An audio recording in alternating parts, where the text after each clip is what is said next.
Well, hello, and welcome back to Critical Wade Theory, the show where sometimes we celebrate the highs, call out the lows, and tell the truth about the music legends that we love. Well, sometimes I do that, other times I look at movies and TV shows.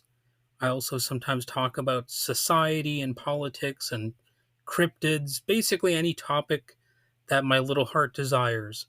So today's episode, it's going to sting a little for some people out there because we're talking about something pretty much every great band eventually faces, the dreaded bad album.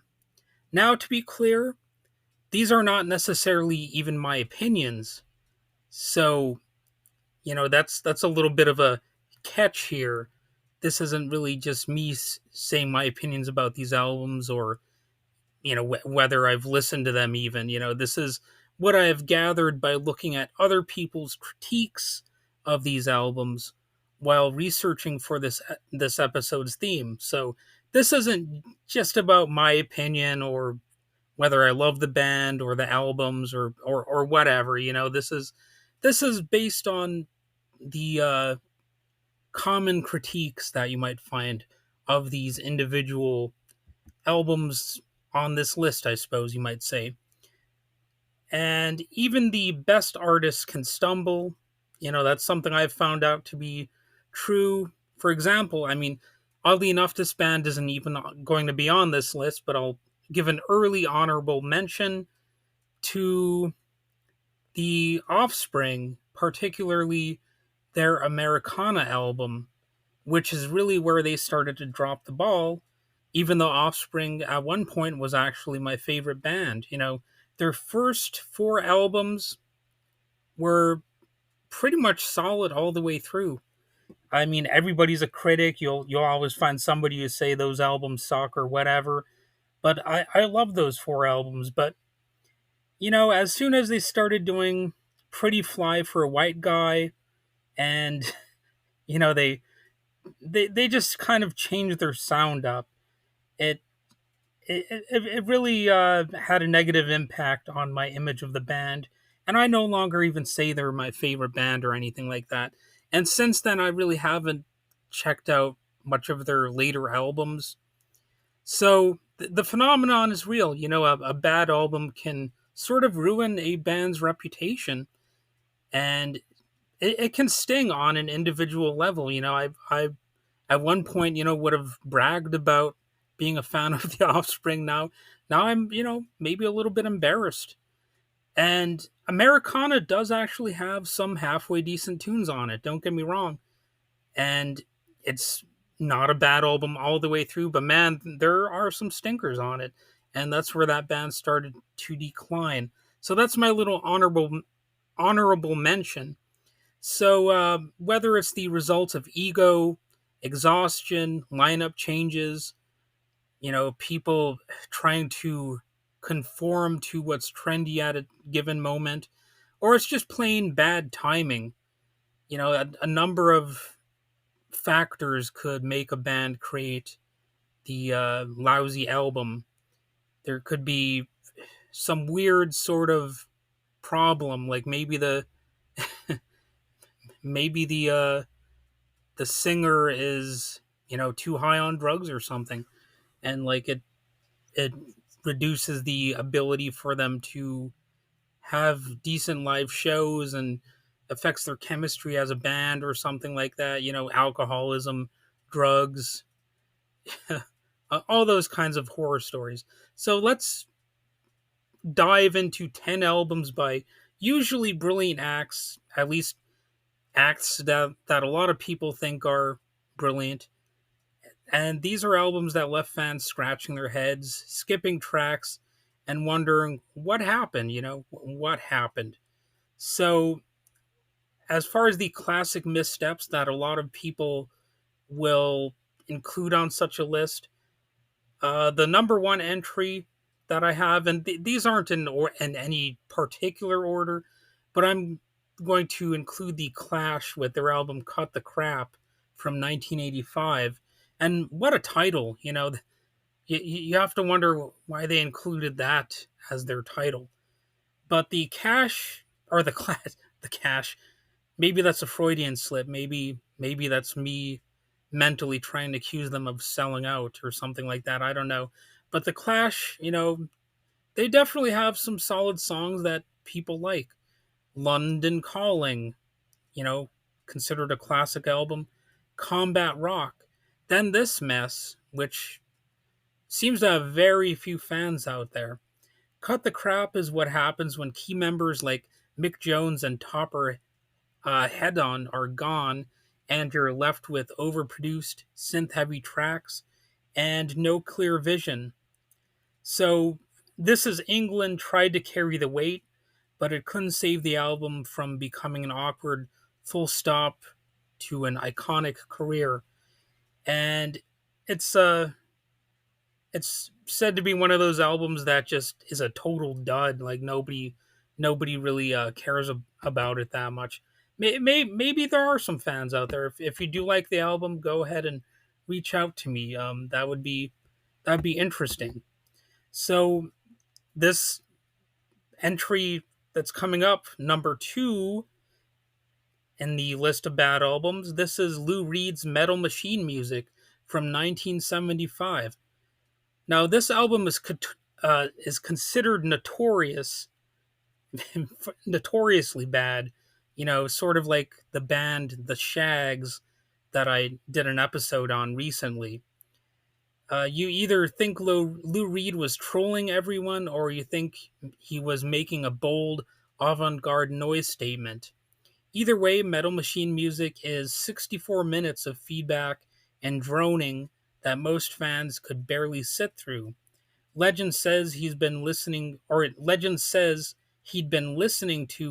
Iannis Xenakis, who is an avant-garde composer, but fans just wanted Transformer Part 2. And oddly enough, I do know somebody who apparently likes Metal Machine Music. He might be a bit of a freak, I don't know. I've actually collaborated with him on some music projects, and he's got some eclectic tastes, but he's probably in a small community of fans of this album.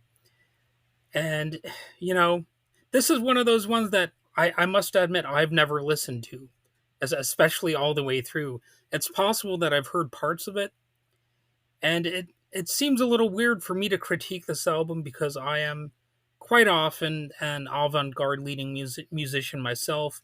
I do a lot of, noisy, weird stuff. I improvise a lot.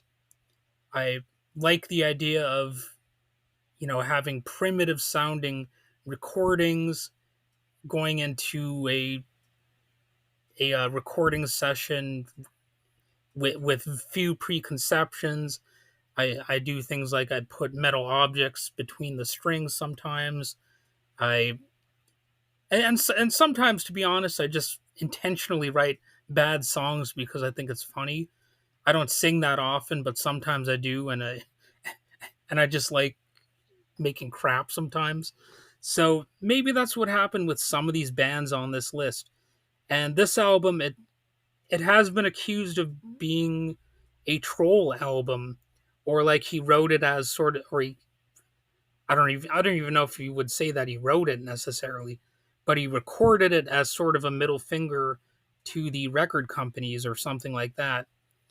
But of course, if you're a fan of Lou Reed and you don't like this album, it'll seem like it's a middle finger to you as a fan. So you got to be careful if you're doing things like that, because sure, you might be rebelling and, you know, teaching the record company a lesson by making something unconventional, but at the same time, there is a reason that some people will try to be conventional because it's what some people out there want. And if you veer too far out there, you're going to lose some fans, and I think that's what probably happened with this album. Not to say Lou Reed has no fans. I was going to say Lou Fan has no reeds. Not to say Lou Reed has no fans. Of course he does, but I wouldn't be surprised if a few of them, kind of gave up on him due to this album. All right, entry number 3, Bob Dylan's Self Portrait from 1970. Even geniuses like Bob Dylan, and he was a genius sometimes. I don't think he was all the time, but definitely a lot of the time. But even people like him dropped the ball. Self Portrait was all covers, often considered odd choices, and a serious lack of direction. It felt like to a lot of people, Dylan was rebelling against his Voice of a Generation label by making sure no one could take this album seriously. And maybe that's what was happening. I don't know. So I'm not the hugest Bob Dylan fan. I do like some of his songs. I, it's there's that standard critique that he can't sing or whatever, but I don't think his voice sounds bad in every song for starters. And plus, he's known more as a songwriter. That's kind of what sets him apart. I, I, I think I think some of his music is fine. My brother Ryan is actually a huge Bob Dylan fan. You know, he, that's probably one of the reasons I don't like him as much as I could, because my brother was listening to him quite often when we were younger. So maybe I kind of was like hearing him a little bit too much. And this album is just one of those ones that missed the mark for a lot of people. All right, entry number 4, the Rolling Stones' Dirty Work from 1986. So, from what I gather, people would say that this is what happens when a band full of legends stops being a band. Dirty Work is disjointed, bitter, and lacks the Stones' signature swagger, at least according to the critics. There's a song called Harlem Shuffle that couldn't groove past the tension baked into every track, because this apparently was an album that reflected the band's tension. They were barely speaking to each other at the time and that sort of thing. And it apparently really shows in the overall, I guess, the way the fans interpreted the album. They didn't like it that much overall. So, entry number 5, Van Halen, the Van Halen 3 album from 1998. So, Gary Cherone is a great vocalist, just not for this band, at least according to the critics. This album, Van Halen 3, was considered awkward, confused, and short on the riffs and hooks that fans expected. It was a one and done for Cherone, too, and not many tears were shed after he parted. So, it's a little bit of a negligible album. So, uh, sometimes icons go off the rails. And that was also the case for album number 6 on this list, which is Metallica's Saint Anger from 2003. Now, I get that this album does have some fans, but a lot of people just tear this one apart. So, where to start with this? The trash can snare. Everybody says it's like a trash can, so that it's not really an original joke, critique, or anything like that. There's also the lack of solos and the forced rawness of it, you know. And what even is Saint Anger anyway? Nobody knows. Not even James Hetfield knows what the hell that means. Like I don't know. Is it like Saint Nicholas only he's angry? I don't know. I've I didn't really look into that. I should have maybe tried to research that before recording this. Maybe there's an explanation for what Saint Anger means, but I really don't know. But Saint Anger was supposed to be cathartic. Instead, it sounded like a band having a midlife crisis inside a steel mill. So you might remember that one part where he goes, frantic, tick, tick, tick, tick, tick, tock. And he like yells like that. So that's actually, I don't mind that part, to be honest. I think it's probably the heaviest that Metallica had been in a little while. when they released that song. So I think they were trying to sort of bring that almost punk rock style, like the hardcore punk style energy into it. You know, the thrash roots that were originally a key part of Metallica's sound. But for a lot of people, they might have nightmares about this album, but not in the cool way. It's like the nightmare where you are embarrassed by something. So I really should listen to this album all the way through. I've never actually done that, I have to admit it, but I've definitely heard some tracks on it, and I get the critiques.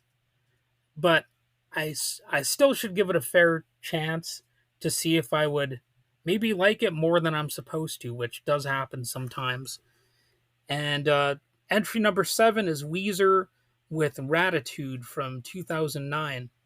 Weezer tried to chase pop stardom and ended up alienating everyone. Songs like I'm Your Daddy and Can't Stop Partying felt like awkward dad jokes wrapped in glossy production, and maybe like they were trying to appeal to the hip hop crowd or something, like the party rap kind of thing. I don't know exactly. But it's a facepalm moment for a lot of people. Now, oddly enough, I listened to both of those songs when I was, assembling this list, and they're actually not that bad musically. But yeah, I don't think they're going to be anybody's favorite songs, even their favorite Weezer songs. So I think that the critics of this album are probably not being that unfair. It's it's a weird one. I'll just put it like that. Like you kind of have to respect them for including a rap segment in at least one of their songs on this album, but it does come across as if they're like trying to well, pander to the rap audience, like the rap fans in their audience, and I don't know if it really works. It's like they're trying to be cool or something, and a lot of people they just wouldn't be convinced by this.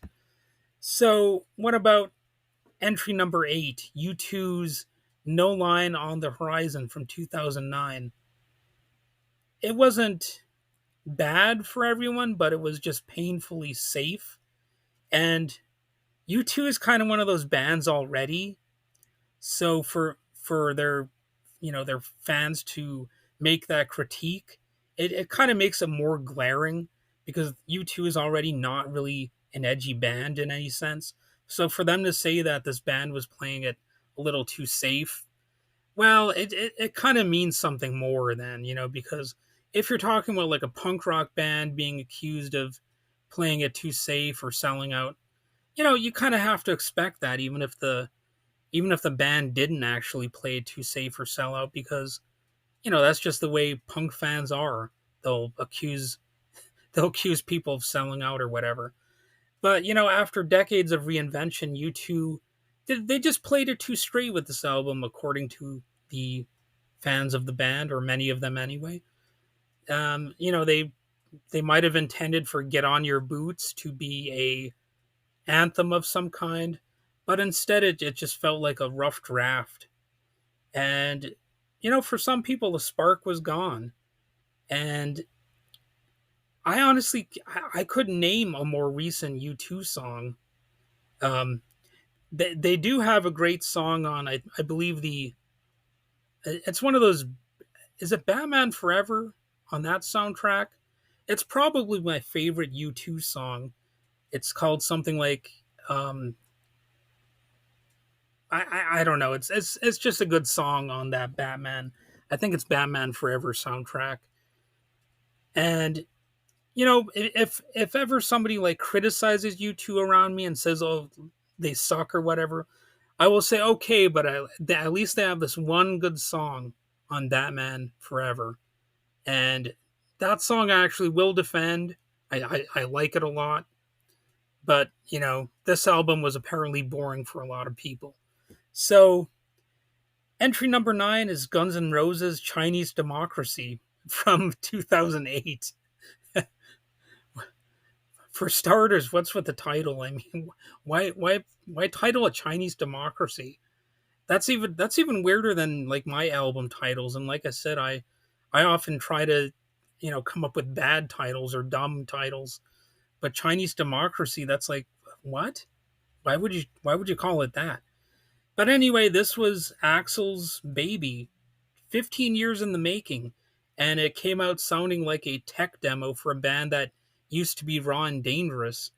Some defenders might swear by it, but for many fans, it was overbaked, overproduced, and underwhelming.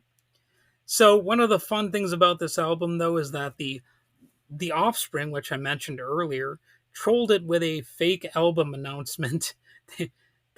Dexter Holland, the singer of the Offspring, on April Fool's Day, he said that their next album was going to be called Chinese Democracy, and they ended up getting a cease and desist letter for that.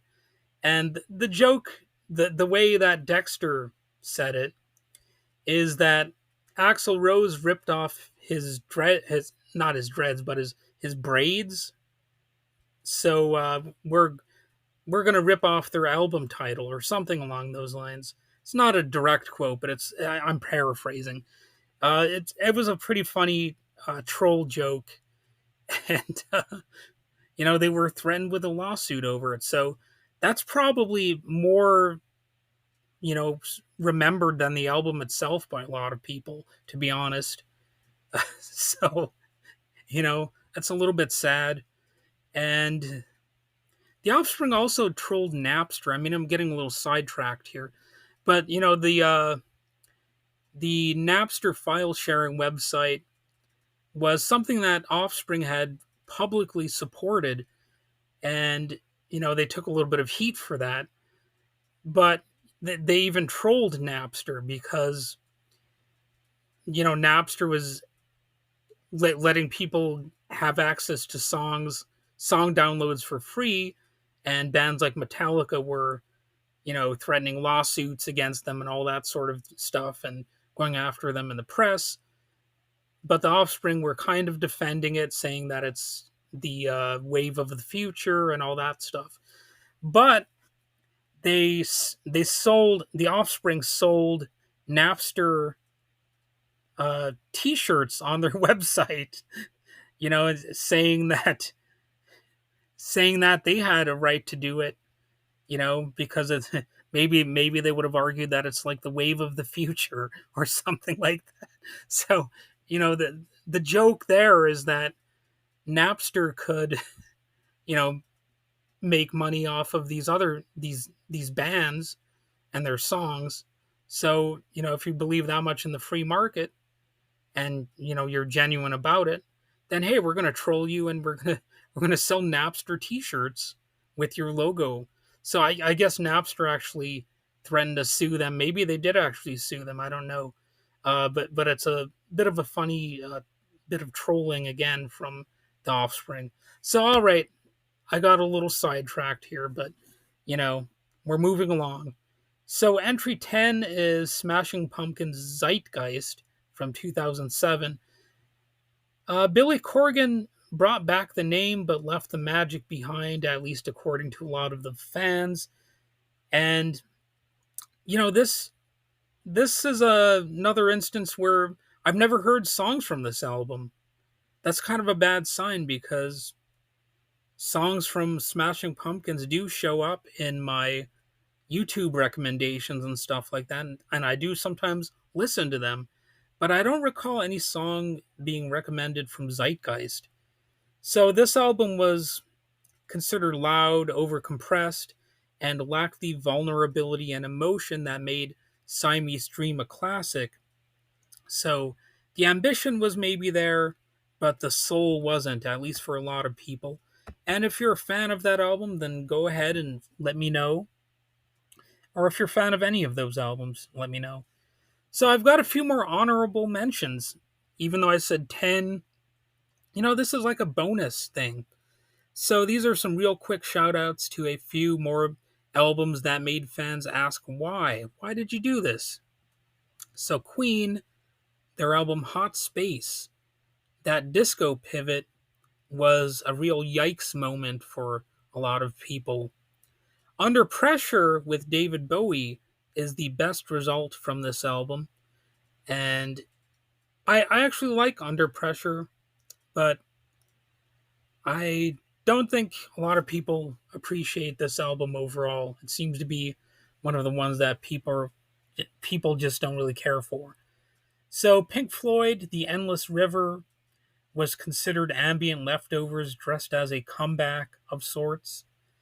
Then there's REM's Around the Sun, which for some people was like a talented band running on fumes. Now, REM is one of those bands that I generally like, even though I don't, love them necessarily, but I like their songs. If nothing else, they're usually catchy. It's a matter of opinion, of course, but I would say that I'm at least kind of an REM fan. I'm not a basher. So, what do all these flops have in common?